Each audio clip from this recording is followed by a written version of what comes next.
Olá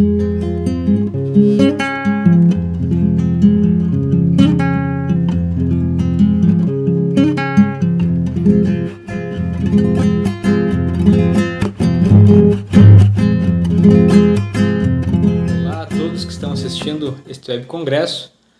Eu me chamo André de Oliveira, sou engenheiro agrônomo no escritório municipal de Emater de Santo Antônio das Missões. É um prazer estar aqui participando desse web congresso. Eu agradeço ao professor Rafael Meirelles pelo convite. Uma saudação especial aos professores, aos funcionários, toda a equipe administrativa e os acadêmicos da UERGS, em especial o UERGS São Luís Gonzaga, que tem se mostrado uma grande parceira, né, nossa de trabalho da Emater, e é um prazer estar aqui contribuindo um pouco com esse web congresso.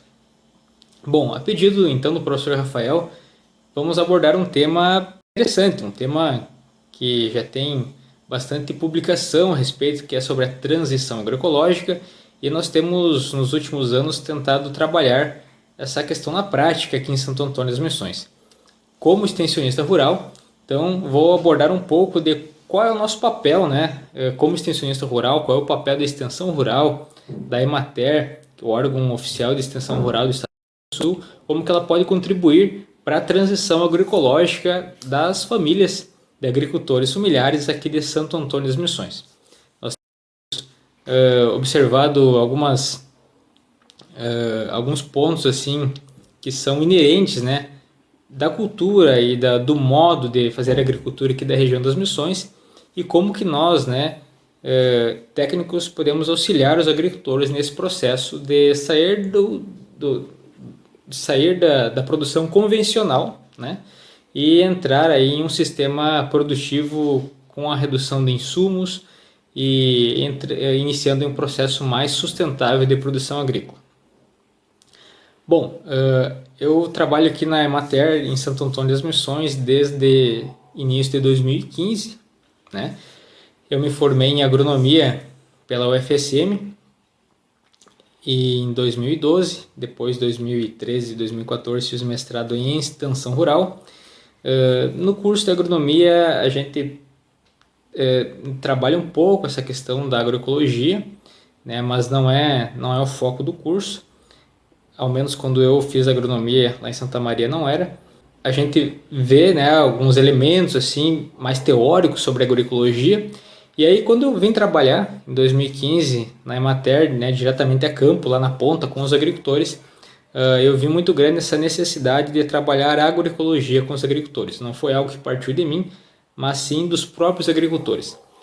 Então, nossos futuros engenheiros agrônomos que estão assistindo essa palestra, fica aí um desafio para vocês, né? Quando vocês se formarem em agronomia, vai surgir, né, muitas demandas, né, de cunho agroecológico, né, estratégias que os agricultores solicitam para você como técnico, como deixar de utilizar alguns insumos e buscar uma produção mais sustentável. Isso é uma demanda bem no meio rural e nós, como agrônomos, temos que estar preparados para esses desafios. Nós temos alguns exemplos, né, que eu vou citar aqui ao longo da apresentação e estaremos abordando então sobre isso, a transição agroecológica, aqui na região das Missões. Bom, então a transição agroecológica. Nós temos assim um marco teórico, né, referencial da agroecologia, que foi um documento elaborado pela Embrapa lá em 2006, que ele diz o seguinte: o objetivo da transição agroecológica é aumentar a sustentabilidade dos sistemas agrícolas, ponto. Isso pode parecer uma frase bem simples, né? bem pontual, mas ela é cheia de complexidade, ainda mais quando nós levarmos isso para a prática. Olha só, o objetivo da transição agroecológica é aumentar a sustentabilidade dos sistemas agrícolas. Como que nós podemos estabelecer estratégias para aumentar a sustentabilidade? O que é sustentabilidade? É promover que os sistemas produtivos nas propriedades eles tenham condições de promover às gerações futuras todas aquelas mesmas condições que oferecem para a geração atual, ou seja, nós deixar para os nossos filhos, para os nossos netos, condições de produção, de condições de natureza, de biodiversidade igual ou melhor. E isso daí, quando nós levarmos para a prática, é um grande desafio, né? desde os produtos que serão aplicados, a forma de manejo, é uma forma que ela vai contribuir para aumentar a microbiota do solo, a biodiversidade do solo, a biodiversidade de insetos, a biodiversidade de todos os elementos do sistema, contrário, ou irá diminuir. Então, como deve ser essa forma de agricultura que possibilite isso, que possibilite cada vez mais o incremento de elementos que possibilite aí garantir, né, a geração de alimentos e geração de produção igual ou melhor em anos futuros, para as gerações futuras.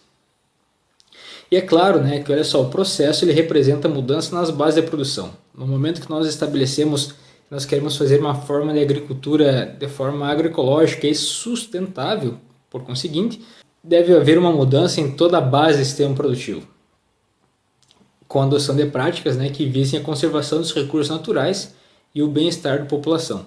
Depois a gente vai abordar um pouquinho mais sobre isso, que a agroecologia não é só uma mudança, simplesmente uma mudança de manejo, né? Ela é bem mais complexa que isso, porque ela envolve inclusive estratégias que vão mudar aí o bem-estar da população, da família que está inserida nesse processo. A agroecologia ela não é simplesmente uma substituição de insumos químicos por insumos biológicos. É claro que isso daí é um dos estágios da agroecologia, nós devemos compreender isso como uma das etapas, um dos meios, mas não é o fim. A agroecologia é muito mais que isso, é muito mais do que a substituição de insumos químicos por insumos biológicos, insumos alternativos. E é sobre isso que nós iremos falar um pouco na palestra de hoje.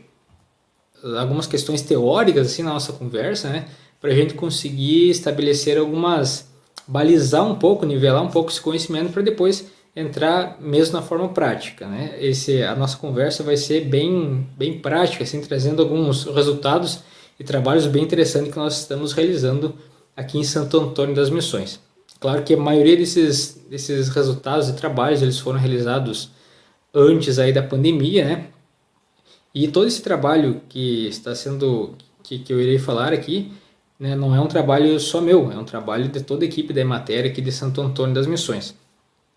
Então nós temos aqui no escritório de Santo Antônio das Missões nosso colega Flávio Bonato, que ele é técnico agrícola, e também a Marielle Brin, que ela é técnica de bem-estar social. Então todo esse trabalho é um trabalho de equipe, né, e que foi construído ao longo de alguns anos aqui no município. Bom, mas então quais são os 3 passos, né, que é necessário para fazer essa transição agroecológica? Primeiro, redução e a racionalização do uso de agroquímicos e fertilizantes sintéticos.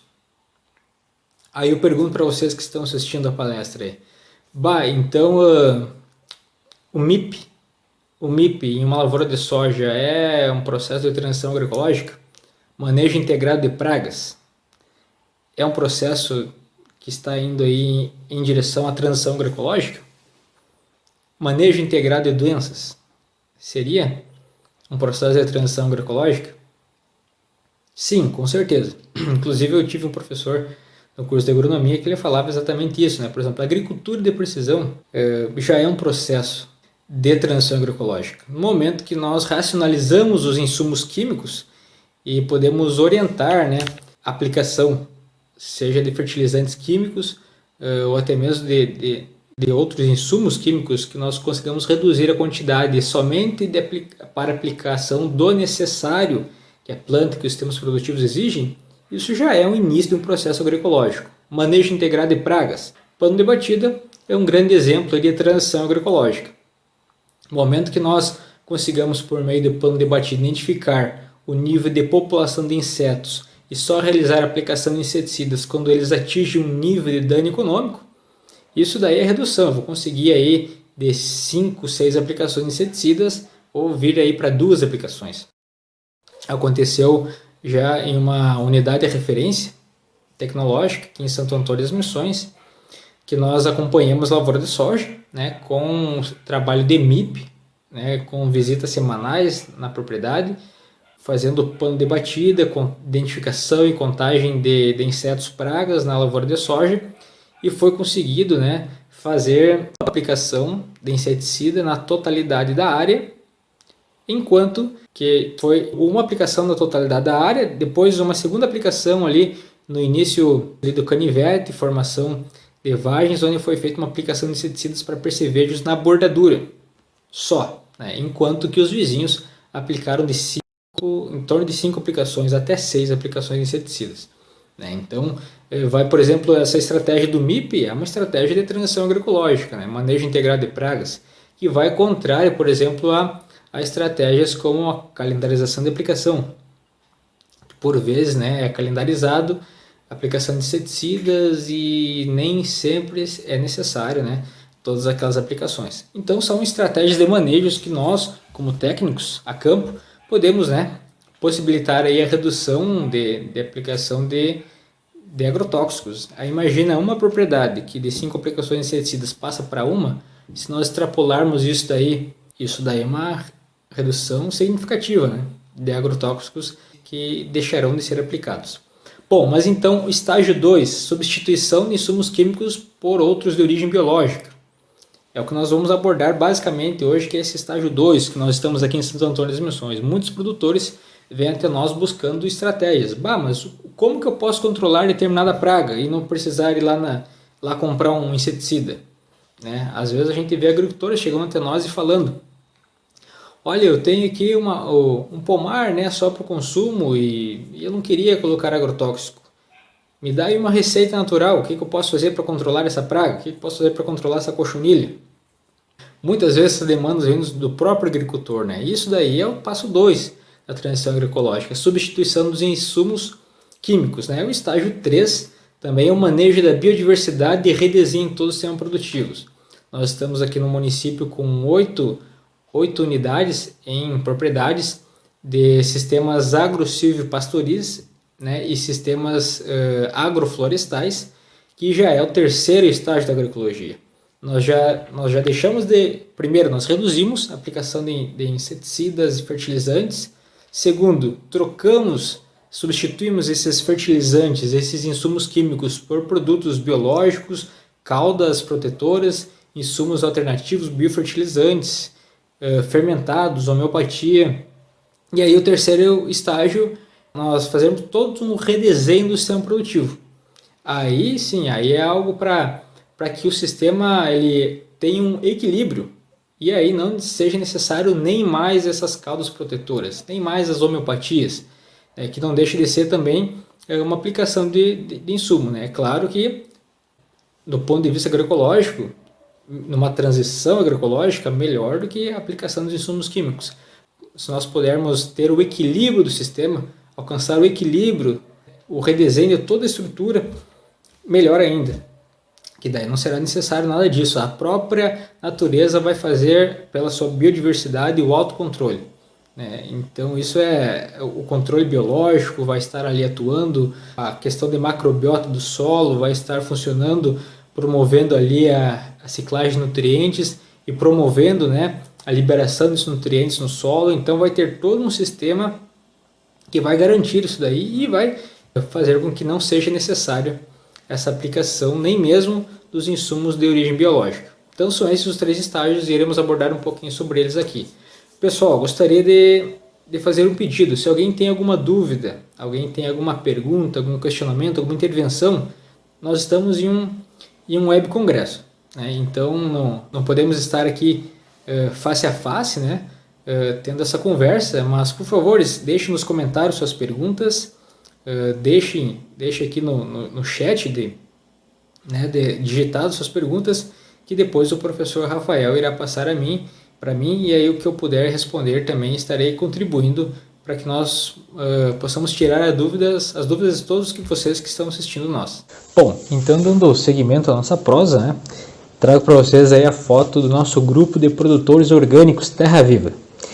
Esse é um grupo que ele foi criado aqui em Santo Antônio das Missões, mais ou menos em 2016, final de 2016, início de 2017, e partiu de alguns agricultores, né, que demonstraram interesse em produzir de forma agroecológica, ou seja, com a redução de insumos químicos e entrando aí um processo, né, de abdicar toda forma de fertilizantes químicos e agrotóxicos. Eles é um grupo que desde o início nós tínhamos uma estratégia assim, que era nos reunirmos mensalmente, né, cada mês em uma propriedade. Então é bem interessante que sempre nós trazíamos elementos práticos, né, que já vinha sendo desenvolvido nessa propriedade, sempre trazendo, né, alguma coisa assim que era construído entre os técnicos da Emater, da equipe de Santo Antônio das Missões, juntamente com os agricultores que eram o anfitrião daquela reunião. E era bem bacana, assim, porque tinha troca de experiências, né, e tudo mais.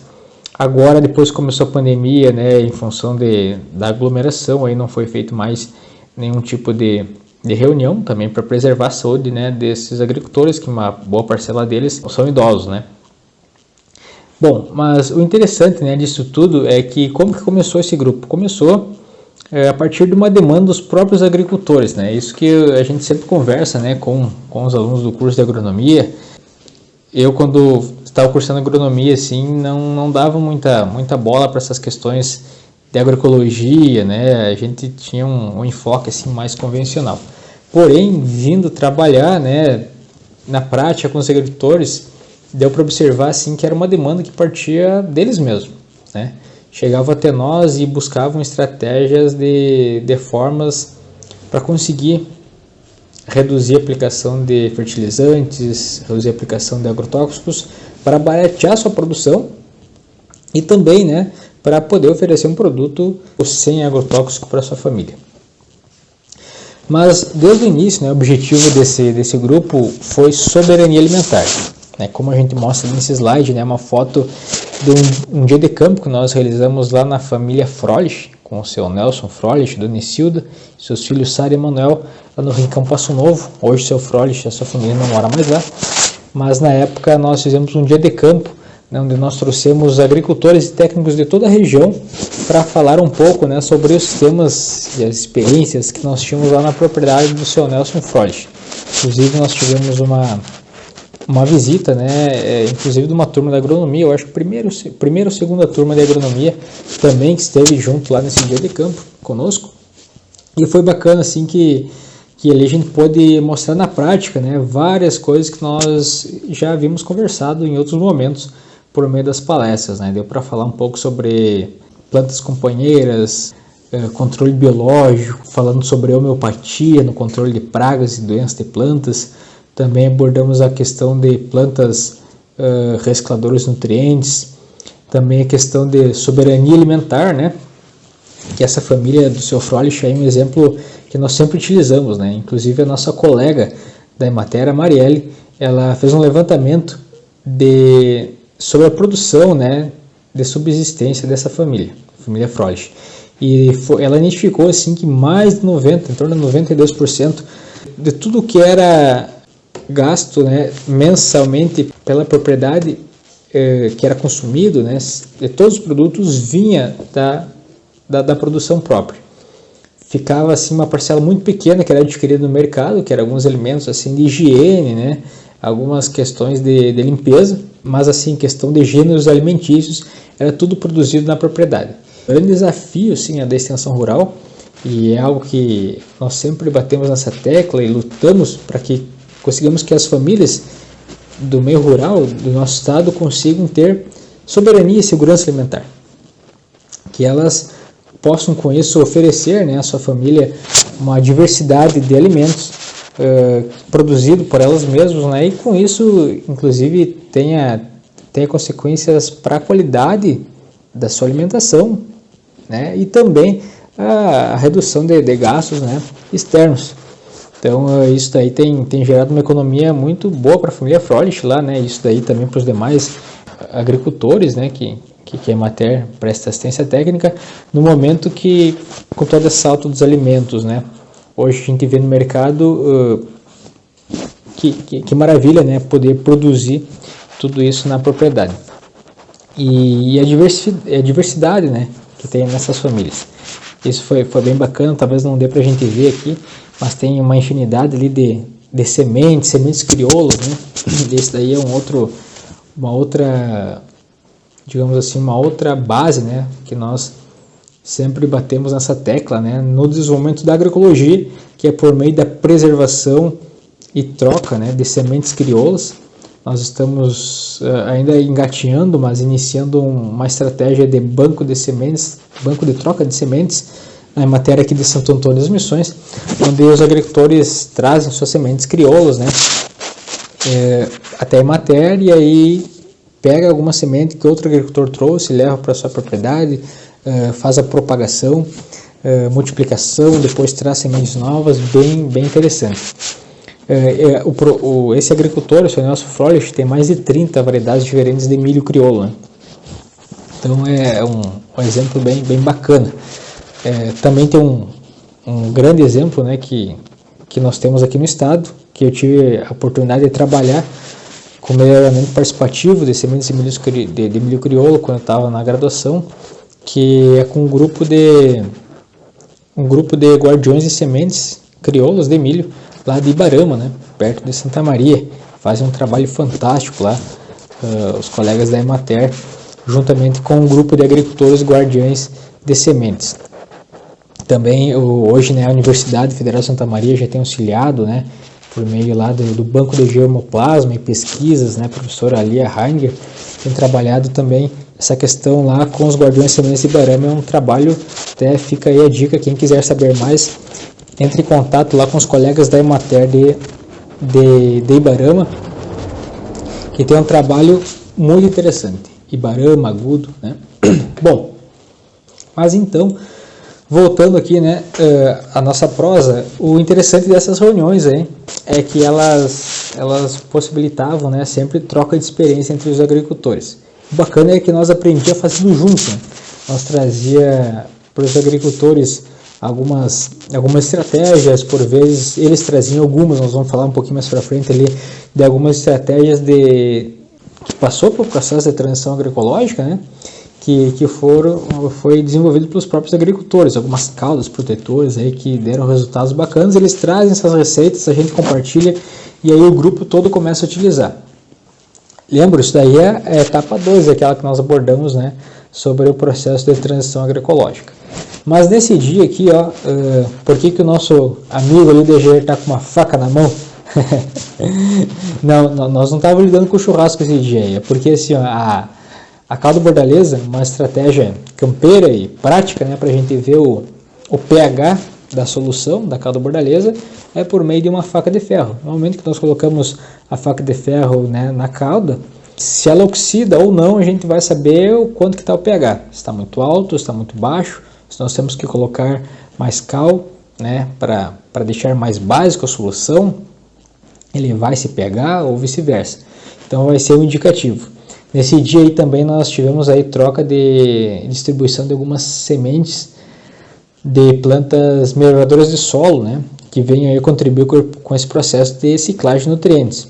Então nada melhor aí do que nós estarmos utilizando as próprias plantas, né, para fazer o processo aí desde melhoria nos aspectos físicos do solo, como algumas, por exemplo, nabo, né, pivotante aí vai trazer a questão de porosidade, aeração do solo.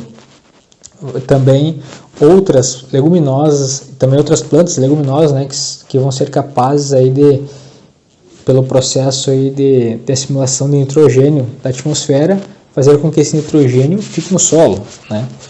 Então, olha que maneira mais sustentável nós estamos promovendo nitrogênio. Nitrogênio é um dos 3 grandes macronutrientes, né, junto com fósforo e potássio, que é necessário para o desenvolvimento das plantas, né?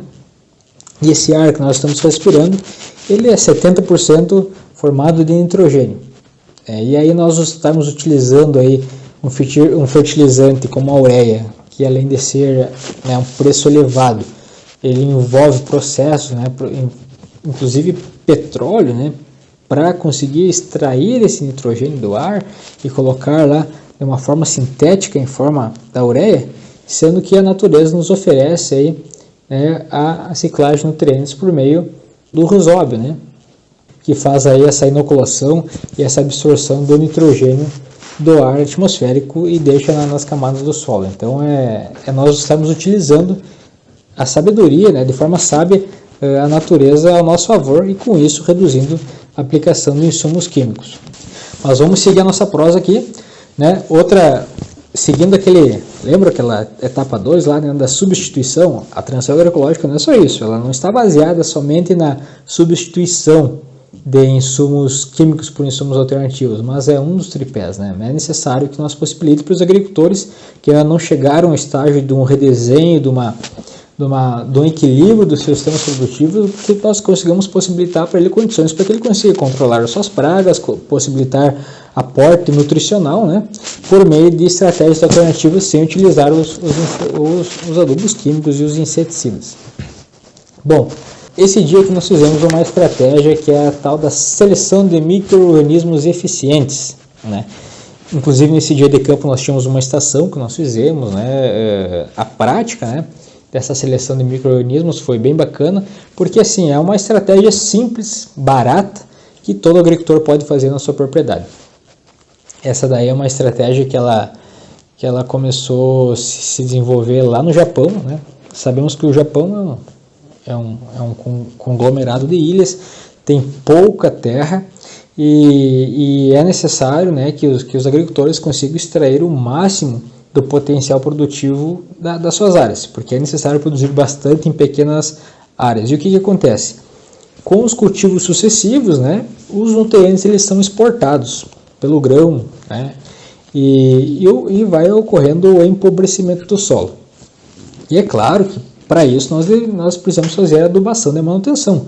Por isso que nós aplicamos, né, os adubos químicos nas produções.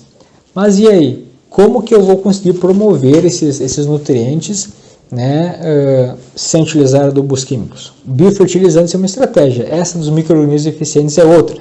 Como é que nós vamos fazer? É um exemplo, né? Sabemos, por exemplo, de uma forma bem simples, né, que a gente constrói a ideia, essa narrativa, assim, é da seguinte forma.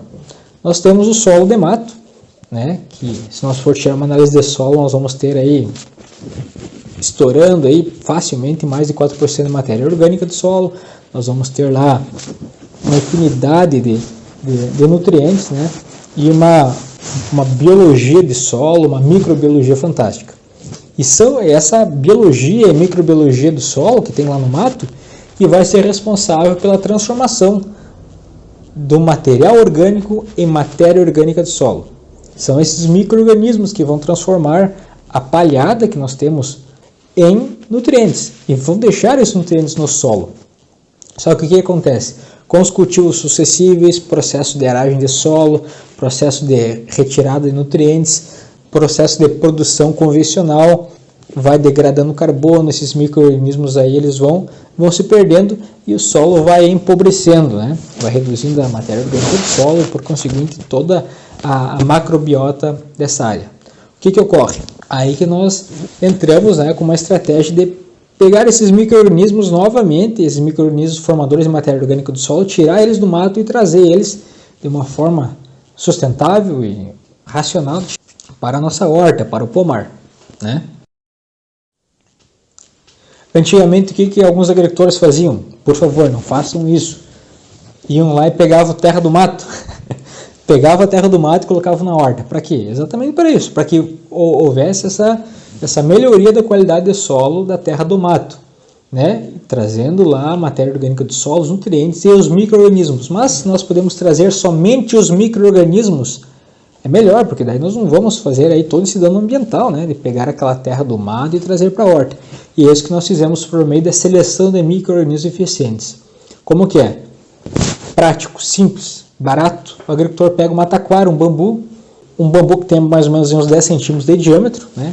No momento que a gente corta esse bambu, ele vai ficar aí, ele é lascado no meio, ele vai ficar aí com 5 centímetros de profundidade, aquela calha, né? O bambu fica como se fosse um coxinho, né? O bambu cortado. E o que a gente faz? Coloca ali dentro arroz cozido. Arroz cozido, simples. Sem óleo, sem nenhum tempero, sem sal. Somente arroz e água. Colocamos dentro dessa taquara e levamos para o mato. Enterramos. Porque o arroz vai funcionar como um meio de cultura para ser colonizado por esses micro-organismos do solo. Então nós levamos para o mato e enterramos no nível do solo. Em torno de 7 a 10 dias depois, nós vamos lá olhar. O que vai acontecer? Esse arroz vai estar todo colorido, vai estar todo ele, entre aspas, infectado com vários micro-organismos, né? Que vão se alimentar desse arroz, vão utilizar ele como meio de cultura.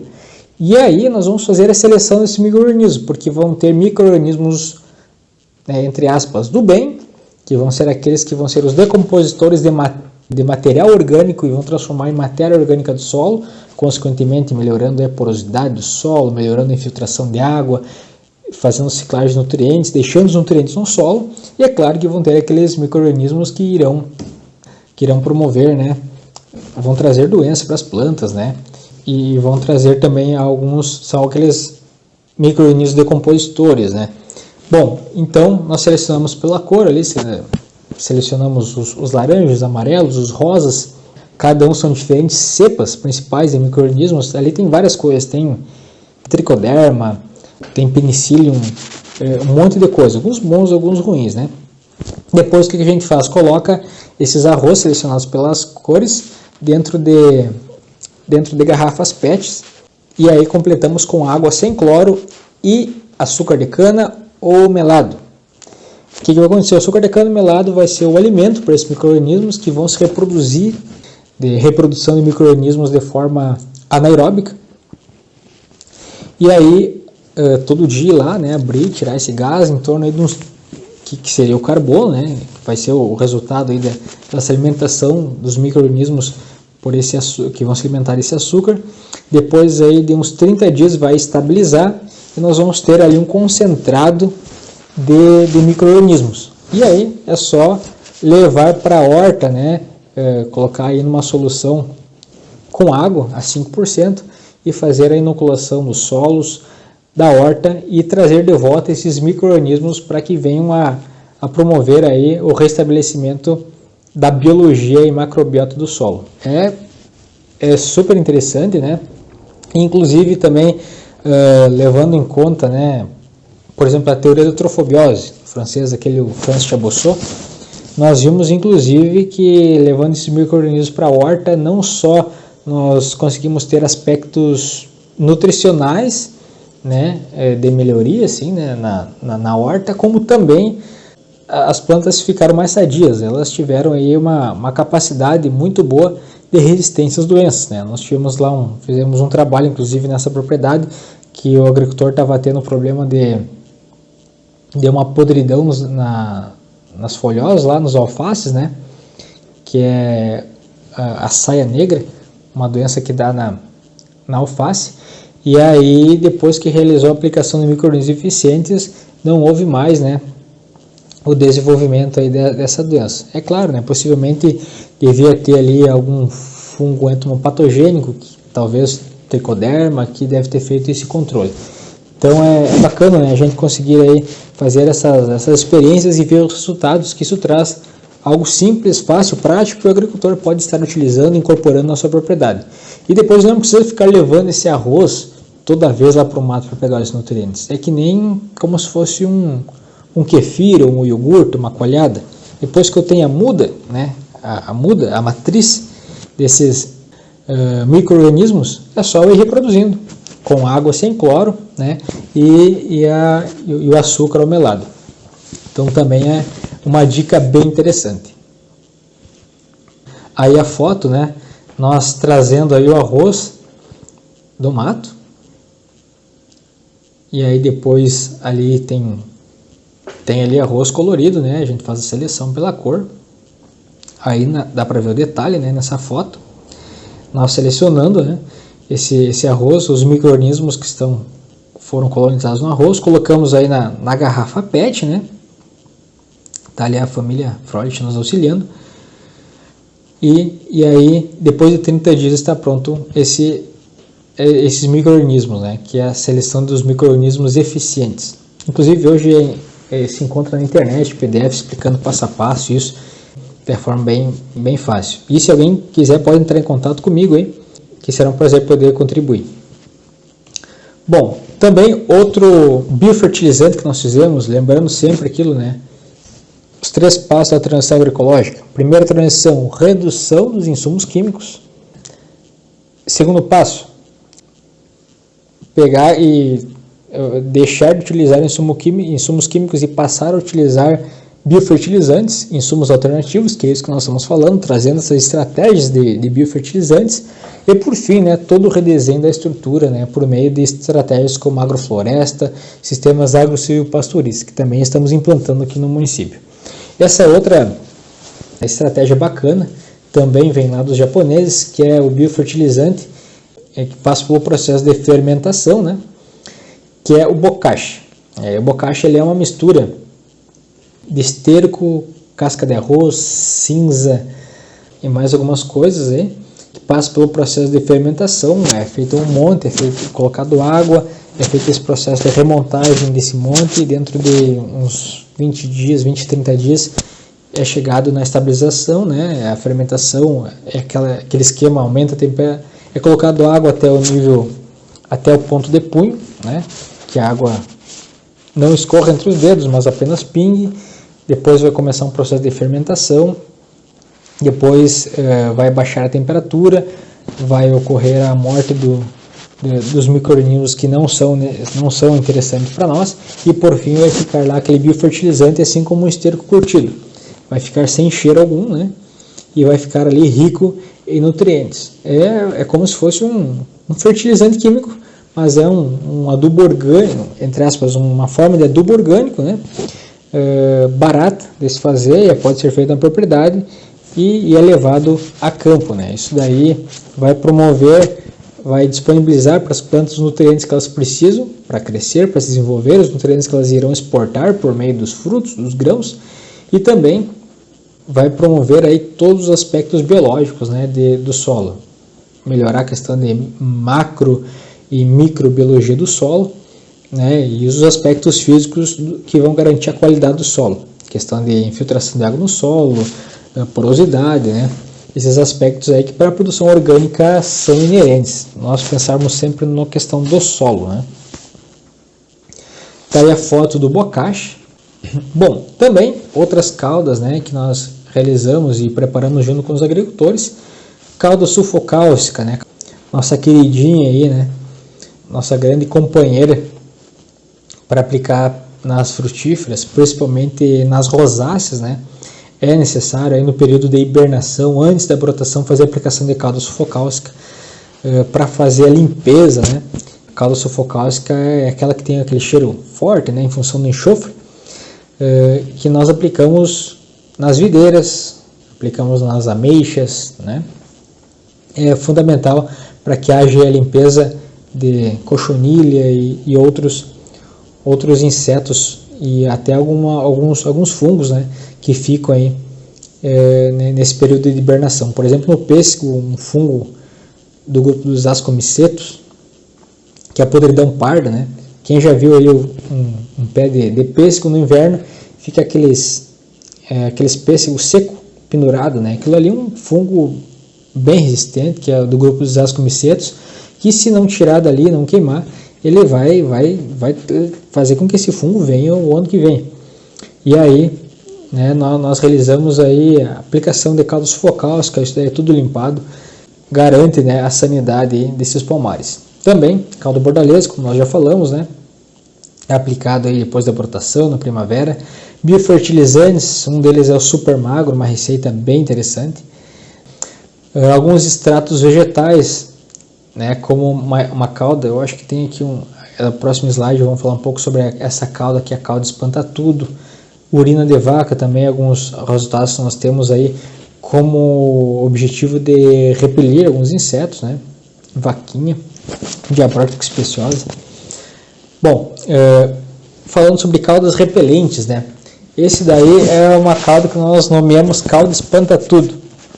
Naquelas reuniões, né, que nós fizemos do grupo, foi algo que trouxe, um agricultor trouxe, né, para resolver um problema comum que nós tínhamos aqui.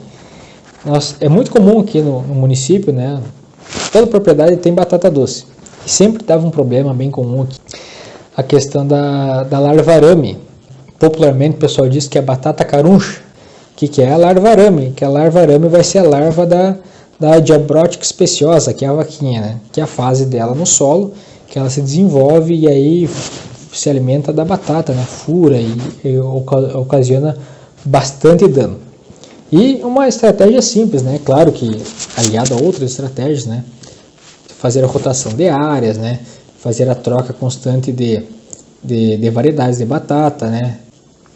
Fazer também sempre aqui popularmente chama de caramunchão, né? Sempre fazer aquele aterro, né? Para que fique uma alta distância entre a superfície do solo e onde estão as batatas, né? Isso tudo são estratégias aí de manejo, né?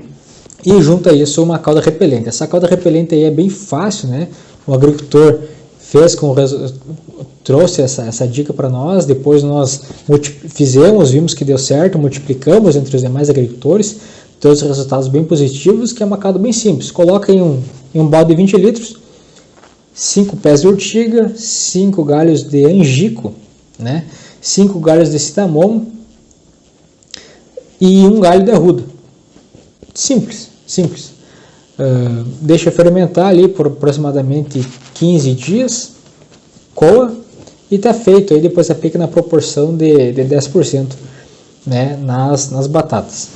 Consegue o controle aí bem legal da larva arame, né, que é a larva da Diabrotica speciosa na batata doce. Bom, e aí os agricultores, né, traziam para as reuniões aí várias ideias, porque afinal, que a gente sempre fala, né, todo agricultor também é um pesquisador. Olha só, o que é isso daí? Quem é aqui das missões, onde tem ovelha, conhece, né? É uma estratégia que os agricultores usam para o controle da formiga. Colocar lã, né? Essa aqui é uma lama na videira. Depois que molha, a formiga sobe? Ela sobe, né? Mas consegue fazer um controle aí, né? Em alguns momentos que pode vir a ajudar, claro que junto com outras práticas, né? A gente consegue controle muito satisfatório da homeopatia, por exemplo, da formiga por meio da homeopatia, né? Também é algo que nós vamos falar um pouquinho mais para frente, mas é bacana. O agricultor ele é um grande observador, ele vê o que funciona, o que dá certo, começa a aplicar isso, né, no seu dia a dia, multiplica essas informações entre seus vizinhos, entre os agricultores, e assim é construído o conhecimento, juntamente com os extensionistas, né, que a gente também traz elementos bem interessantes aí para toda essa construção de conhecimento aí nas famílias. Todos trabalhando juntos, né, em prol de estratégias de produção que venha a garantir aí soberania e segurança alimentar, que nós falamos antes. Outra estratégia que não pode faltar, né, na transição agroecológica é o controle biológico. Esse dia aí nós estávamos fazendo o controle biológico, né, por meio da Trichucus basalis, que é uma vespinha himenóptera, que faz o controle, né, de lagarta no milho. Se não me falha a memória, né, era o controle principalmente de Spodoptera frugiperda, né, que é a principal, a lagarta do cartucho, que é a principal praga do milho aqui na nossa região.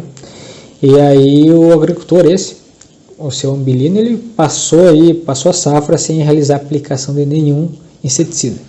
Imagina, isso daí ainda que no milho, né, a aplicação de inseticidas é bem menor comparada à soja, né, mas nós temos visto aí agora nos anos para cá que não é bem assim, né.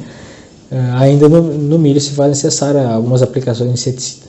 Então, o controle biológico aí é uma das estratégias. Bom, agricultura biodinâmica, né, é um dos ramos aí da agroecologia. Nós fizemos alguns ensaios, assim, algumas estratégias, né, apresentamos isso para os agricultores aqui no município, tivemos já alguns resultados bacanas, ainda não conseguimos mensurar esses resultados, né, mas já começamos a ver na prática isso. E esse dia nós estávamos fazendo o preparado 500. São a agricultura biodinâmica, né, que foi desenvolvido pelo Rudolf Steiner, um alemão. Ele desenvolveu, se não me engano, 8 ou 9 preparados. Esse é o preparado 500, que é um preparado à base de chifre estérico fresco.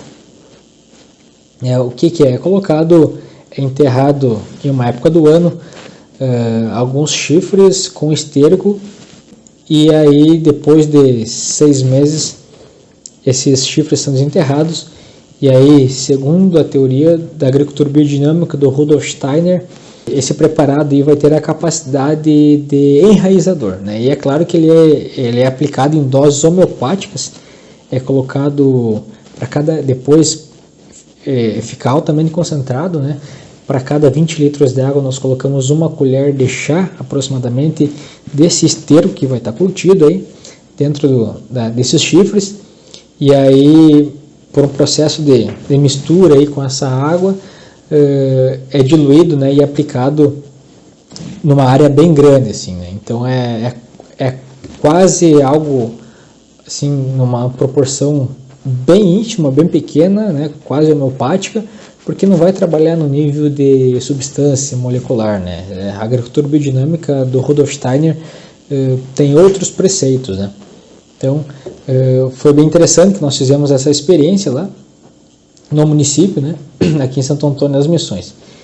Esse daí, 6 meses depois, né, nós desenterrando, aí à direita, essa foto onde eu mostro o preparado 500, né, depois que foi retirado de dentro da guampa, né, e aí nós abordamos um pouco disso daí, inclusive na mídia local, né, aqui de Santo Antônio das Missões.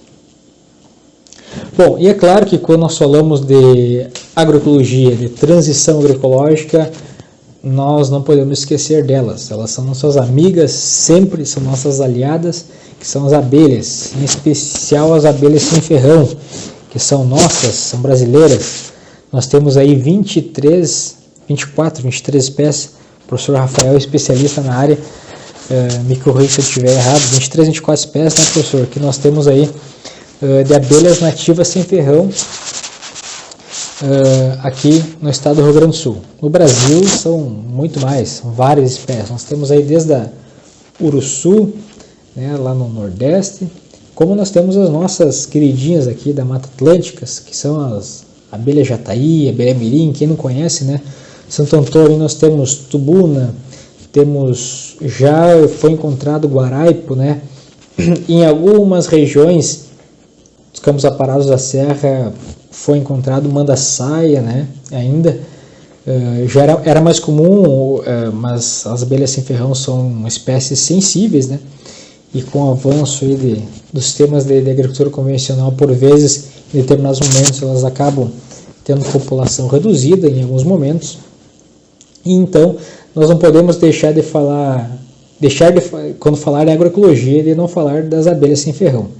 Elas são nossas amigas, nós precisamos conhecer elas para preservar, né? E nós temos, nesse dia, nós temos uma oficina, né, onde nós ensinamos os agricultores a fazer iscas. Cada um aí saiu, né, com a sua isca de captura para fazer aí a captura dessas abelhas sem ferrão. E bacana aí que nós levamos alguns enxames, né, mostramos, eu levei um enxame de mandaçaia, onde nós falamos sobre como que se desenvolvem as abelhinhas ali. Foi bem interessante, foi uma tarde bem gostosa, de bastante troca de conhecimento.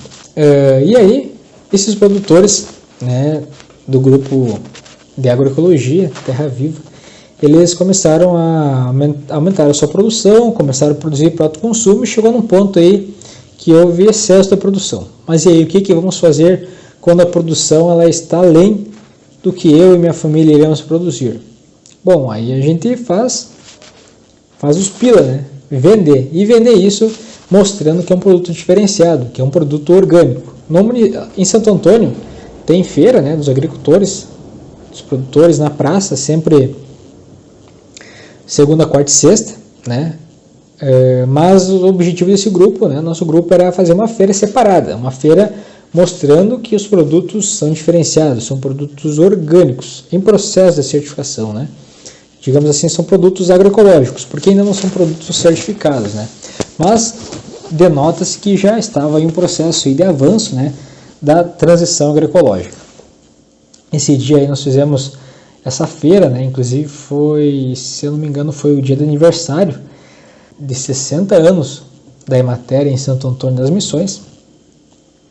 esse dia foi bem gratificante, assim, porque a dona Janira, que é essa agricultora da foto da direita aí, quando chegou no final da feira, eu cheguei lá para ela e perguntei: e aí, dona Janira, como é que foi a feira? Vendeu bem? Aí ela mostrou: olha aqui, ó, o que tu acha, André? Me mostrou uma caixa de sapatos, né? Tava cheio de dinheiro.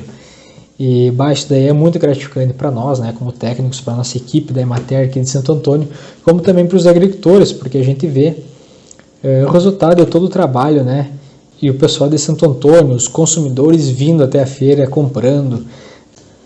Aí mais algumas fotos, né, nós tivemos inclusive aí nesse dia o grupo de apicultores aqui do município, que é a API Missões, é um grupo de 13 apicultores aqui no município, que desenvolvem, né, apicultura, de alguns em escala comercial, né, alguns aí com 500, 600, 700 caixas, estavam ali fazendo a venda de própolis, venda de mel. Esse daí foi um dia de campo. Até essa foto da direita aí foi o dia que estava a turma da UERGS. Primeira ou segunda turma de agronomia da UERGS. Talvez alguns que estejam assistindo possam se ver aí na foto. Esse dia aí está à direita ali o professor Portela, onde nós abordamos um pouco sobre essa interação das plantas, né, dentro de uma propriedade. Como que uma planta pode contribuir para o desenvolvimento da outra, né?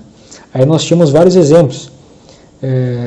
Se eu não me engano ali, eu estava mostrando um exemplo que nós tínhamos ali, né? O seu Froelich, ele estava produzindo feijão em vagem, no final ali do estágio de desenvolvimento do feijão, quando estava prestes a colher, que havia um ataque gigante, imenso de pulgão, né?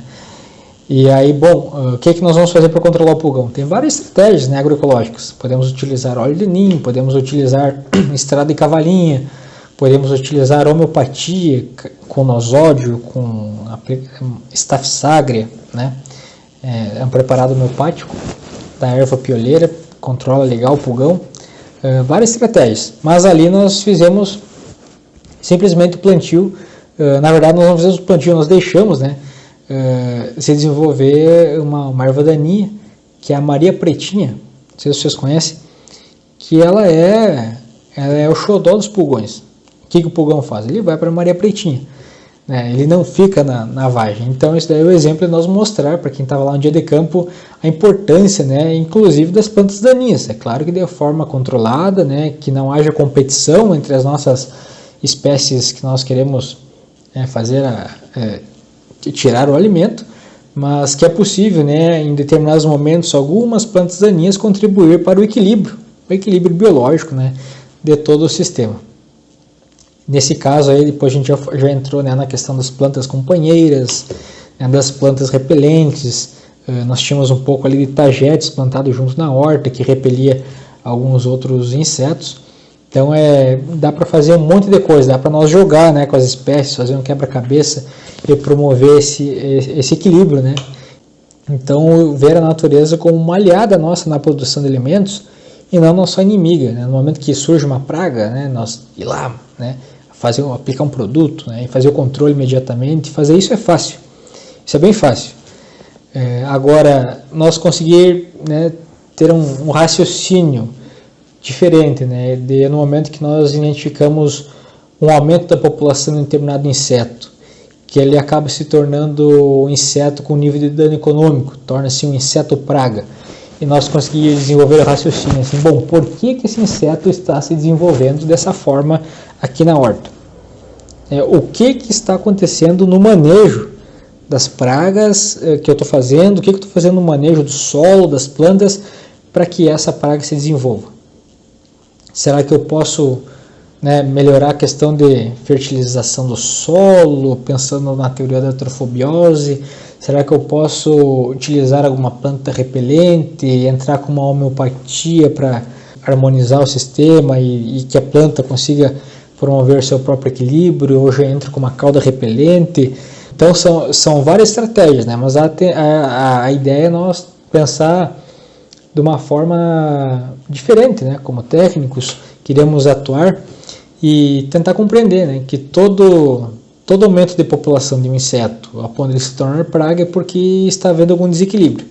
Então cabe a nós identificarmos esse desequilíbrio e estabelecermos estratégias sustentáveis, se nós queremos caminhar em direção à transição agroecológica, para que haja o controle desses insetos e eles fiquem abaixo do nível de dano econômico. Bom, e aí um dos assuntos assim que eu particularmente me traz bastante prazer, que é falar sobre homeopatia, né? Homeopatia é uma ciência desenvolvida por um médico alemão, Samuel Hahnemann, e é algo, olha, fantástico, algo fantástico. Nós não imaginávamos quanta coisa que dava para ser feita com homeopatia e como ela pode auxiliar nos sistemas produtivos no controle de pragas e doenças das plantas e dos animais. Mas eu vou começar do início essa prosa. Como que começou, né, o trabalho com a homeopatia e como que ela auxiliou no processo de transição agroecológica aqui nos sistemas produtivos em Santo Antônio das Missões. Bom, então começou lá em meados de 2015, já faz tempo, onde era comum, né, nas visitas nas propriedades, as visitas aos pecuaristas familiares, cada vez mais eles relatarem um problema sério. Um problema que você que está nos assistindo, se você cria gado ou se você mora no interior aqui em Santo Antônio das Missões, vai saber. Um grande problema. Criação de gado de forma extensiva. Em campo nativo temos aí um grande vilão, que são os carrapatos. É um grande problema. E o que acontecia nas propriedades? Cada vez mais estava se perdendo essa luta com os carrapatos. Se fazia, os carrapatos estavam desenvolvendo resistência, se fazia necessário cada vez mais banhos mais frequentes, com volumes de produtos cada vez maiores, misturas de princípios ativos e cada vez mais concentrados e com banhos mais frequentes. Tem produtores aí que chegando a ter 12 aplicações de carrapaticidas em um ano. É claro que o carrapato, a população dele no campo ele não aumenta o ano inteiro. Ele começa ali na primavera, né, e estoura ali no verão. Ele gosta do calor. Agora imagina, né, um produtor fazer 10, 12 aplicações por ano, significa que ele chegou a aplicar até 2 vezes por mês, por 6 meses, que é o período aí de maior incidência dos carrapatos. As consequências disso para o meio ambiente, as consequências disso para a qualidade de vida dessas famílias, né? Se fizer essa aplicação e não estiver tomando os cuidados aí de uso de EPI, também questão econômica, né? Nós vimos que essa questão econômica aí era bem forte, né? Porque gastava-se bastante, era algo que encarecia bastante a produção. E aí nós fizemos aí nessa foto da direita aí, bom, fomos de atrás de algumas informações, ouvimos isso de alguns colegas da Emater também que já trabalhavam com homeopatia, e aí fomos atrás de informações e tentamos aqui, né, a equipe do escritório, a fazer uma prática com os pecuaristas aqui do município. Então aí nós realizamos, né, essa oficina com a Associação da Pecuária Familiar Missioneira. É uma associação de pecuaristas familiares que nós temos aqui em Santo Antônio das Missões, que são 32 famílias de pecuaristas. Isso dentro daquela portaria que nós temos aqui no estado, né? Pecuarista familiar é diferente de pronafiano. Pronaf é agricultor familiar até 80. Pecuarista familiar pode até 300 hectares. Então nós temos um grupo aí bem organizado, um grupo forte politicamente, com bastante lideranças, né? Um grupo bem organizado, coeso, que já vem aí há mais de 10 anos fazendo reuniões mensais, cada mês em uma propriedade de um pecuarista. E nesse dia aí, maio de 2015, a reunião foi na propriedade do seu Gumercindo Nunes, no Rincão dos Oliveiras, aqui em Santo Antônio das Missões. O que nós fizemos? Nós mostramos como é que fazia o controle de carrapato por meio da homeopatia, por meio do nosódio de carrapato. O que é isso? É fazer a coleta de carrapatos vivos e fazer uma matriz homeopática com esses carrapatos de uma forma bem simples, em álcool 70, álcool de cereais preferencialmente. Nós utilizamos álcool etílico aqui mesmo, porque era algo que todos os agricultores poderiam ter acesso. Fizemos a tintura mãe depois de 18 dias, depois iniciamos um processo de sucção e dinamização, né, até chegar numa potência ideal para fazer a aplicação, e aí administramos isso via sal mineral. Mas nós ensinamos o passo a passo, né, de como o agricultor podia fazer a homeopatia, como que ele poderia fazer a coleta dos carrapatos na sua propriedade e fazer um medicamento, um preparado homeopático para controlar os carrapatos da sua propriedade, um remédio feito do próprio carrapato. Estranho isso, né? Difícil até de nós, como técnicos, acreditar. Bom, eu acreditei tanto nisso que hoje inclusive estou fazendo uma pós-graduação em homeopatia, de tanto que me interessei pelo assunto, porque realmente é algo que funciona e tem sido assim um grande aliado no controle de pragas, doenças, para o equilíbrio dos sistemas produtivos. Mas e aí, nós chegar para os agricultores e falar assim, bom, carrapaticidas que vocês estão utilizando, talvez vocês não estejam conseguindo o resultado legal, vamos tentar a homeopatia? Talvez pode ser que funcione. Né? A gente não prometeu nada, é claro. Inclusive, falamos para eles continuarem utilizando os carrapaticidas e utilizar junto à homeopatia. Esse grupo aí era de 32, 2 aceitaram assim a ideia de imediato. O interessante é que esses 2 eles fizeram, né? Nós fizemos a homeopatia junto com os agricultores. 30 dias depois, na próxima reunião, esses 2 agricultores já vieram, né, trazendo as boas novas aí da notícia de que tinha funcionado o tal do negócio, tal da homeopatia aí tinha funcionado. Então foi bem gratificante, né? Em nenhum momento nós orientamos que os agricultores deixem de usar carrapaticida. Não, permaneçam utilizando carrapaticida, porém introduzam a homeopatia. Né? Eles vão ver que em determinados momentos vai ser necessário menos frequência de banho e se, né, ocorrer aí um manejo adequado da homeopatia, pode conseguir aí reduções significativas na aplicação de carrapaticida. Então isso é bom para o meio ambiente, é bom para os animais, é menos laboroso para o agricultor, porque ele não tem que ficar lá com uma maquininha banhando os animais. É uma homeopatia que ele coloca 20 ml em 2 kg de açúcar e administra isso no sal mineral. Pro gado, né, em campo aberto, e aí começa aos poucos ver aí a redução da população de carrapatos nas áreas. É claro que junto a gente pode utilizar de outras estratégias, né, como rotação, piqueteamento, né, mas fica uma estratégia bem bacana aí. O interessante também, né, é que se popularizou tanto essa questão aí da homeopatia, né, para o controle de carrapato aqui no município. Inclusive nós já fomos em outros municípios aqui da região conversar com grupos de pecuaristas, né, e quando eu vou, né, até esses tempos estivemos em São Borja falando com uma associação de pecuaristas lá de lá, porque eles queriam saber como é que era esse negócio da homeopatia para o controle de carrapato. Aí eu levo junto um pecuarista que está utilizando homeopatia, né, com sucesso para falar lá, porque uma coisa é quando o técnico, né, vai lá e fala para os pecuaristas que a homeopatia funciona. Agora quando vai um outro pecuarista, né, são os pares, e fala, olha, vale a pena, vamos tentar, bacana, dá para experimentar aí que eu acho que vai ajudar, é bacana isso, né? Então, e o legal é assim, que a gente não é radical ao ponto de dizer, não usa mais carrapaticida. Não, a homeopatia pode ser utilizada concomitante, ela é uma prática complementar, né, ao sistema aí de manejo do carrapato. Mas não é só no carrapato que nós paramos com a homeopatia, né, e vamos fazer o controle de várias doenças e pragas. Uma delas, pinta preta do mamoeiro, ou varíola do mamoeiro, é um fungo, é bem resistente. Essa foto aí está antes da aplicação da homeopatia, aí está o seu Freud aplicando, né? Aí aquele à direita ainda não está maduro, mas são o mamão já depois, né, que fez essa aplicação da homeopatia, sem esse fungo, né? Uma experiência bem interessante. Bom, ali, né, uma foto do dia que nós fizemos a nossa primeira prática de homeopatia na propriedade do seu Marcindo Nunes.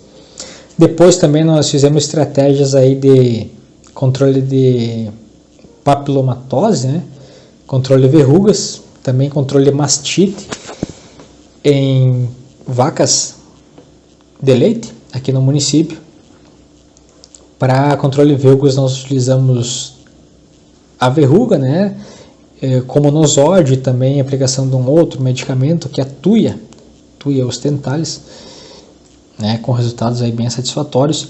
E aí nós escrevemos, né, um artigo para o seminário de agroecologia lá da UFSM, foi escrito pelo colega Vione, por alguns resultados que ele teve aqui na região de Santa Rosa, o colega Gilmar Vione, engenheiro agrônomo, nosso ATR, que dá um suporte fantástico na parte de agroecologia, de produção de sistemas vegetais.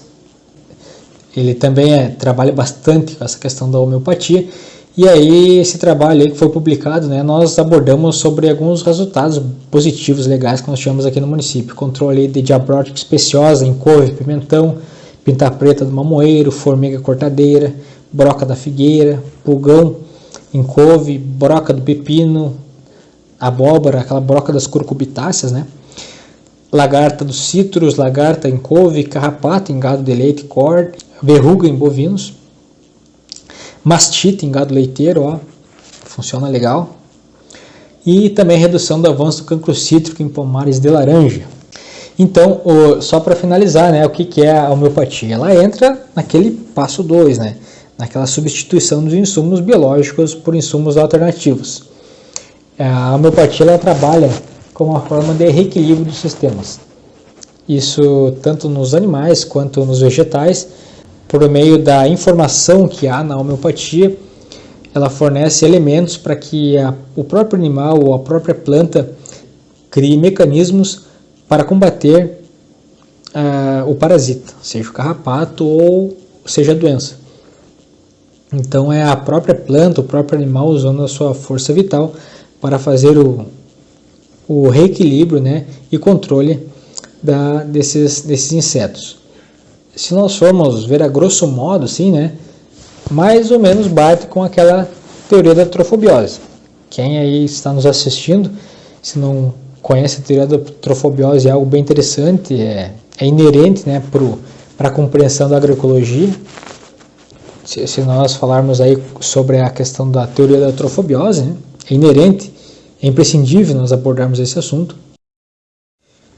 Rapidamente, assim, o que a teoria da trofobiose diz? Uma planta que quando ela está em desequilíbrio, ela vai entrar em processo de proteólise, ou seja, quebra de proteínas e liberação de aminoácidos em forma de açúcares solúveis, e a planta vai ficar mais suscetível ao ataque de insetos, porque eles vão conseguir aí fazer a degradação mais fácil desses aminoácidos que se fosse uma proteína, que é algo mais complexo, é uma cadeia de aminoácidos. Então essas plantas em desequilíbrio, elas se tornam atrativas para esses insetos e eles vão atacar mais as plantas que estão em processo de desnutrição. Ao passo que uma planta que está equilibrada nutricionalmente, ela vai ter aí um processo de proteossíntese, formação de proteínas, ou seja, não haverá esse excesso de aminoácidos, porque eles vão estar juntos formando proteínas. Isso vai ser mais difícil dos insetos degradarem, né, quando se alimentarem. Então eles não serão atraídos por essas plantas que estão em processo de proteossíntese. Então é uma forma da planta, né, um mecanismo da planta, ela bem nutrida, se autodefender desses insetos. Então vale a pena ler a respeito, que é a teoria da trofobiose, do francês Francis Chaboissot. A homeopatia trabalha mais ou menos nessa linha. E aí nós também temos que, juntamente com os agricultores e nós como técnicos, né, fazer aí uma quebra de paradigmas. O que é uma horta bonita? O que é um pomar bonito? O que é uma horta que eu vou ter aí uma boa produção? Seria da esquerda ou da direita? Eu tenho que ter uma horta sem nenhum mato, sem nenhum inso, limpinho, que eu consiga enxergar o chão, e só tem ali o que eu irei produzir, o alface, a rúcula, né, o tomate. Como que era a natureza? Né? O que é a agricultura? A agricultura, se não é essa forma racional de produzir os alimentos. Mas até que ponto que nós devemos interferir na natureza? Claro que devemos utilizar a natureza a nosso favor. Mas então devemos fazer essa quebra de equilíbrio, né? Devemos estar sempre olhando a produção, seja ela na horta, seja ela no pomar, de uma forma integrada. No momento que eu insiro novas espécies na horta, no pomar, de certa forma eu já estou mudando o sistema. Então eu tenho que promover estratégias para que por meio das plantas eu consiga manejar isso. Manejar o solo com palhada, manejar o solo com elementos ali que eu consiga promover, né, o aumento dos micro-organismos de solo, a preservação. Se conseguir preservar já tá ótimo, né?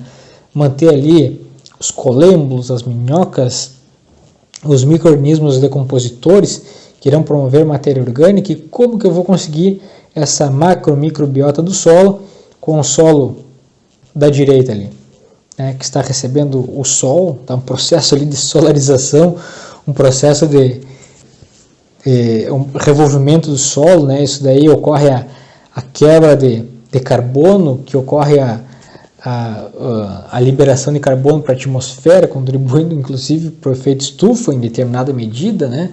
Mas também ocorre, por quê? Porque ocorre a perda de micro-organismos, né? Vai ter desagregação de solo, consequentemente vai ter compactação de solo, menos infiltração, vai ter insetos ali, onde que os insetos vão ir só nas espécies que estão sendo cultivadas. Não vai ter uma outra planta, uma erva daninha ali para que os insetos possam ir, como exemplo daquele que nós falamos lá da agricultura sintrópica, né, que nós falamos da Maria Pretinha, que os pulgões foram na Maria Pretinha ao invés do feijão em vagem. Então é algo aí que nós temos que pensar, né? Eu acho que é mais ou menos nessa linha aí que nós chegamos no estágio 3 da transição agroecológica, que é aquele redesenho dos sistemas agrícolas. Como que nós podemos deixar um sistema produtivo, deixar um sistema econômico, mas que nós consigamos imitar o máximo da natureza, o máximo da natureza da sua forma intocada. Um sistema agroflorestal é isso. Um sistema agro-silvopastoriz é isso. Só que daí com as espécies ali que eu vou extrair, né? Extrair as frutas, extrair o alimento, ter ali os animais, né? Um sistema silvopastoril. Mas é possível de uma forma racional eu fazer essa integração, né? Entre a forma de produzir de forma orgânica, agroecológica, com o sistema da sua forma natural, mais próximo do que é a natureza. Bom, e aí eu acho que o objetivo também é que o agricultor consiga ter liberdade, ter autonomia, que a extensão rural e a produção e construção de conhecimento com os agricultores, isso seja algo que possibilite a emancipação do agricultor, o empoderamento, que ele consiga dominar essas técnicas, né? Para que não precise ter sempre alguém lá dizendo, faz assim, assim, assim, assado. Claro que esse conhecimento é construído, né? O técnico de forma alguma deve, pensando aí um pouco lá sobre a construção de conhecimento de Paulo Freire, né? Nós não podemos pensar que o agricultor nós iremos lá levar todo o conhecimento para ele. Não, há uma troca de conhecimentos, uma troca de saberes. Lembra aquele exemplo da cauda espanta tudo? Aprendemos com o agricultor, né? Validamos, vimos que funcionou, legal, compartilhamos, e assim que funciona, né? Nós possibilitar essa autonomia do agricultor, para que ele aprenda as técnicas, construa de forma conjunta com os técnicos e se empodere, conquiste a autonomia, né? A direita ali é uma agricultora fazendo o processo de dinamização da homeopatia. A homeopatia é para controle de carrapato, se eu não me engano. Então ela está ali fazendo a dinamização, né? Fazendo aí, batendo os vidrinhos 100 vezes, que é um dos processos da homeopatia. Não vou entrar muito em detalhes com relação aí a metodologia, né? Da homeopatia, de como se faz a homeopatia, porque eu acho que isso daí requeria uma oficina só para isso, para nós falar especificamente sobre a homeopatia, mas é algo assim bem simples e que os agricultores, em uma oficina, todo mundo já sai fazendo. E é bacana que eles podem fazer na sua propriedade com os insumos que eles têm fácil acesso. Bem interessante. Ensinando as crianças, né, sucessão familiar. Olha aí, esse aí é o nosso amigo Dejair, lá na Emater, junto com a filha dele, também está fazendo a dinamização da homeopatia. Aí, não me lembro se é para o controle da formiga, eu acho que é para o controle da formiga ou do carrapato também. Bem interessante. O Dejair, ele está agora implantando uma agrofloresta na sua propriedade. bem interessante está ficando aí a construção desse novo sistema. Bom, é claro que não é o objetivo do nosso grupo, né, de produtores agroecológicos que estão em processo de transição orgânica, agregação de valor. Mas é inerente que a gente venha falar sobre isso. Não é esse o nosso objetivo, mas é claro que há agregação de valor, né? Olha só, eu sempre estava esse tempo lá no Carrefour em Santa Maria, tirei essa foto aí para mostrar o mesmo produto, né? É claro que isso daí, esse mel aí, né, para estar lá na prateleira tem que ser com registro, né? Registro federal, no CIF, regrado pelo mapa, né? Mas olha só, para o tio Patinhas ficar faceiro, nadando dinheiro. Imagina, eu vou ter uma agregação de 63% do valor de um mel que não é orgânico para mel orgânico, né? Isso é um desafio que nós estamos aí cogitando, né? Quem sabe futuramente com um grupo de produtores de mel, da Missões aqui do município, que é essa questão aí da produção de forma orgânica de mel. Isso não é difícil, porque os produtores de mel aqui de Santo Antônio, os apicultores, eles produzem nas áreas de campo nativo, que ficam aí a mais de 3 quilômetros das áreas de soja, onde é feita a aplicação de agrotóxicos. Bom, e é claro, se o produtor não quiser fazer tudo isso que a gente falou, caldo espanta tudo, biofertilizante, homeopatia, mas ele não quer utilizar agrotóxico, hoje já tem marcas comerciais para tudo isso, já tem até homeopatia comercial. Então, pode utilizar, por exemplo, Dipel, produto, né, Metaril, óleo de Nim, essa Bug é uma empresa lá de Piracicaba que ela manda por Sedex os ovos das vespas parasitoides, né, Trissuco basalis, manda por Sedex, tá aqui rapidinho, chega, vai a campo, corta, né, a cartela, vai a campo, e aí depois os ovos são eclodidos. Caldo sulfocálcica já tem sachê para vender, é só misturar com água. Calda bordaleza também, né, tem para vender. É claro, bem mais caro, né, mas se o agricultor não quer aplicar agrotóxico e quer fazer a aplicação de insumos alternativos, pode estar adquirindo aí nas agropecuárias. Metaril, Metarrhizium, Metarrhizium stilopiae, é um fungo entomopatogênico que nós temos aqui resultados fantásticos para o controle de cigarrinha das pastagens. Também ajuda aí na cigarrinha do milho agora, é uma praga que está surgindo, né? Ainda é algo para ser estudado, né, e ser melhor avaliado, mas já temos indícios de que pode funcionar aí para a cigarrinha do milho. E aí, como já falamos lá, todo agricultor, assim como todo engenheiro agrônomo, também é um pesquisador. Ao se deparar com um problema, ele levanta uma hipótese, investiga, experimenta, avalia, né? E por fim divulga e multiplica a experiência, é claro, fundamentada de forma técnica, né? E também constante aprimoramento, né? Às vezes começa a dar errado, a gente vê que não é assim. Um exemplo, né?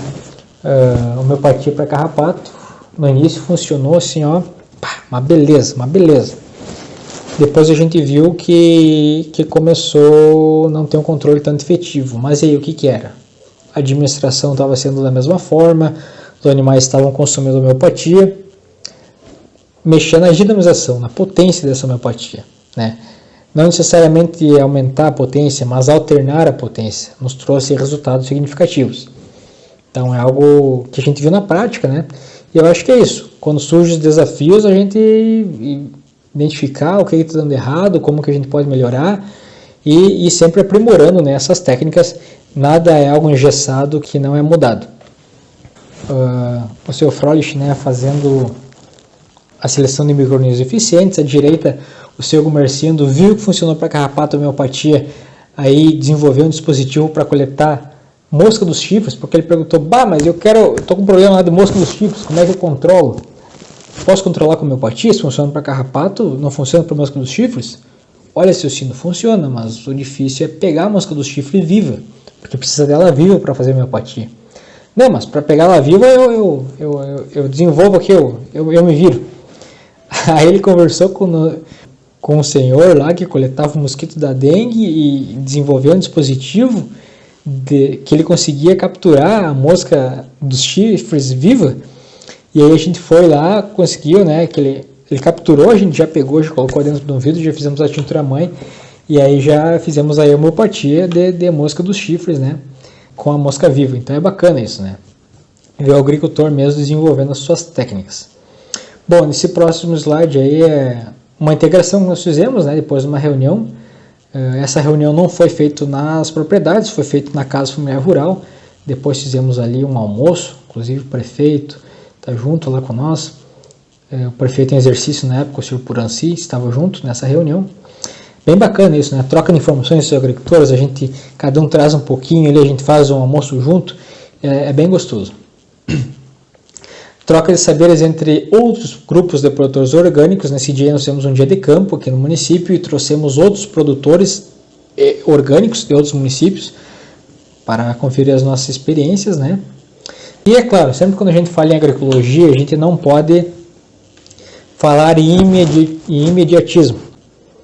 Então nós devemos ter a consciência de que a transição agroecológica ela não é de um ano para outro.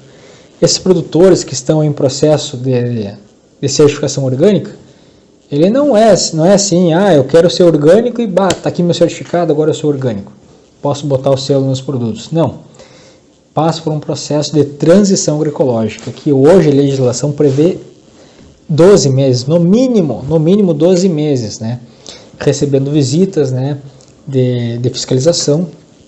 No caso por meio da certificação participativa, isso daí é feito por outros grupos que já estão certificados, vêm visitar os agricultores que estão em certificação, veem o que é necessário mudar, fazem essa mudança, né, no sistema produtivo, caso seja necessário, né, para que chegue lá no final dos 12 meses e esteja tudo alinhadinho, tudo certinho, para que o produtor seja totalmente orgânico, né, em todo o seu sistema produtivo.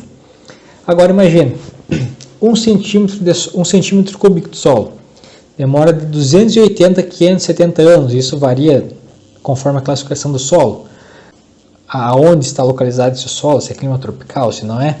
Segundo Montgomery lá, leva tudo isso. Agora, se eu tenho um manejo, que eu tiro, falando aí em grãos, né, eu tiro curva de nível, planto morro abaixo, tira a palhada de solo, não faz rotação, não siga os preceitos do sistema de plantio direto. Em uma chuva, às vezes, perde 3 centímetros de solo. Imagina, se 1 centímetro cúbico, vamos botar aí uma média de 400 anos, se uma chuva de 100, 120 milímetros, uma chuva torrencial de verão, eu perco 3 centímetros de solo, isso daí são mais de 1000 anos, né, de produção que se perdeu em uma chuva. E que forma de agricultura é essa? Que forma de agricultura que nós queremos? Lembra o que é transição agroecológica? É promover a sustentabilidade dos sistemas para que as gerações futuras sejam capazes de estar produzindo naquelas mesmas condições que nós temos ou quiçá melhores, né? Então, vem aí para a nossa reflexão. Já indo para os finalmente, né, um dos problemas que nós temos aqui para o avanço da agroecologia é a questão de deriva de agrotóxicos, né? Isso ainda é um problema. Estamos pensando em estratégias, não é muito fácil, é algo que demora. Estamos aí pensando em algumas formas de fazer barreiras vegetais, né? E por fim, né, hoje já conseguimos, né, por meio desse grupo, alguns produtores estar acessando o PAA, né? Hoje estamos com uma chamada aqui no município, se eu não me engano, de R$50 mil, que vários produtores estão acessando. Esse valor, né, é distribuído entre todos para conseguir entregar alimentos de origem familiar, da agricultura familiar, para as escolas e para fazerem cestas básicas, né? Por meio das escolas é pelo PNAE, né? Mas esse que eu digo é uma chamada pública do PAA, que é fazer cestas básicas para distribuição de famílias carentes. E é bacana isso, né? Estar vindo dos agricultores familiares, então isso é bom para as famílias que irão consumir, é bom para o município que está conseguindo adquirir esses produtos dos produtores e dinheiro no bolso do produtor, né? Que já tem destino certo para essa venda. E eu acho que assim, um dos objetivos, né, do nosso grupo aqui futuramente, agora depois de passar a pandemia, é nós tentar organizar os grupos de consumidores. identificar, né, quem são as pessoas do município que estão dispostas, né, a ter uma alimentação diferente, a consumir alimentos orgânicos e a partir disso daí fazer uma rede de consumidores, para que o consumidor conheça quem são os produtores que produzem o alimento que ele estará consumindo. Fazer essa aproximação entre quem consome o produto orgânico, quem quer produto orgânico e quem produz, para ele conhecer, né, o que é a produção orgânica, como ela é, como é diferenciada e de onde vem o seu produto. Fazer com que o consumidor seja amigo do produtor. Bom, e eu deixo aí para o final uma frase, né, de um físico, no livro dele muito comum, recomendo a todos, que é A Teia da Vida, que é um livro de Frijop Capra. Traz para nós aí uma forma de pensar, né, uma reflexão, né?